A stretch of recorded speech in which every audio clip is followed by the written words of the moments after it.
మహానుభావుడు గుంటూరులో రాగం ఆంజనేయులు గారని ఉండేవారు. ఆయన ఏం పెద్ద చదువుకోలేదు, ఎప్పుడూ శ్రీరామనామమే, అలా శ్రీరామ శ్రీరామ శ్రీరామ శ్రీరామ వ్రాస్తూనే ఉండేవారు.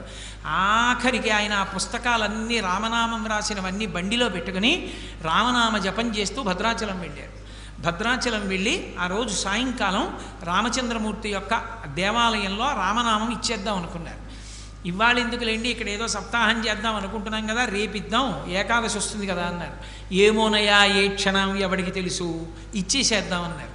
ఆ రోజు రాత్రి రామచంద్రమూర్తికి రామనామం అంతా సమర్పించి మరునాటి నుంచి క్రతువు ప్రారంభం అవుతుంది. భద్రాచలంలో వచ్చి యజ్ఞ భాగం దగ్గర నించున్నారు.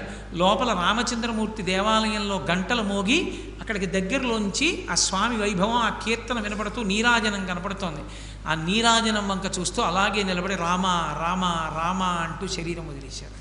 ఆయన తన పెళ్లికి కూడా మంగళతోరణాలు కట్టద్దు అని మావిడాకులు కట్టించకుండా తన స్నేహితులతో రామనామం కాగితాల మీద వ్రాయించి రామనామాన్నే తోరణాలుగా కట్టించుకున్నారు.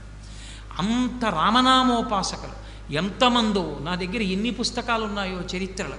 కపవాత పైత్యాలు కప్పేసి ఇంకా చచ్చిపోతాడన్న వాళ్ళు ఎలాగో చచ్చిపోతానని రామనామం రాసుకుని బతికేసి భద్రాచలం వెళ్ళి సమర్పించి తర్వాత పెళ్లి చేసుకుని భార్యా పిల్లలతో సుఖంగా ఉన్న వాళ్ళు కూడా ఉన్నారు. రామనామం అంత గొప్ప నామం. శ్రీరామనామం రాయడం, శ్రీరామనామం పలకడం అంత గొప్పది. అందుకే కంచికామకోటి పీఠాధిపత్యం వహించిన మహాపురుషులైన చంద్రశేఖరేంద్ర సరస్వతి మహాస్వామి వారు ఏ ఊరు వెళ్ళినా సరే పిల్లలు కనపడితే వాళ్ళందరినీ కూర్చోపెట్టి గుండ్రంగా రామనామం రాయమని, ఎవరు ఆ ఇచ్చిన సమయంలో ఎక్కువసార్లు గుండ్రంగా వ్రాసారో వాళ్ళకి బంగారు మాడలు ఇచ్చేవారు. ఆ తర్వాత వెండి మాడ, తర్వాత రాగి మాడ, మిగిలిన వాళ్ళకి అందరికీ కూడా మాడలు ఇచ్చేవారు. ఈ మధ్య మేము శ్రీరామనవమి నాడు అయ్యప్ప స్వామి దేవస్థానంలో పిల్లలందరితో అలాగే రామనామం రాయించి మాడలు ఇచ్చాం. రామనామం అంత గొప్పది.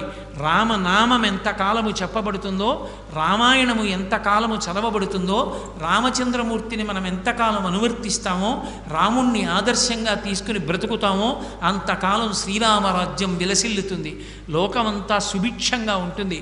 అటువంటి రామచంద్రమూర్తి యొక్క జీవితాన్ని చెప్పుకుంటే చాలు. కలియుగంలో మనుష్యులు ఎక్కడ రామచంద్రమూర్తి గురించి చెప్పుకున్నా తప్పకుండా ఒక మాట చెప్పుకుని ఉపన్యాసం పూర్తి చేసుకోవాలి. రామాయణం రామచంద్రమూర్తి వైభవం విన్నాం కాబట్టి మా అందరికీ రామభక్తి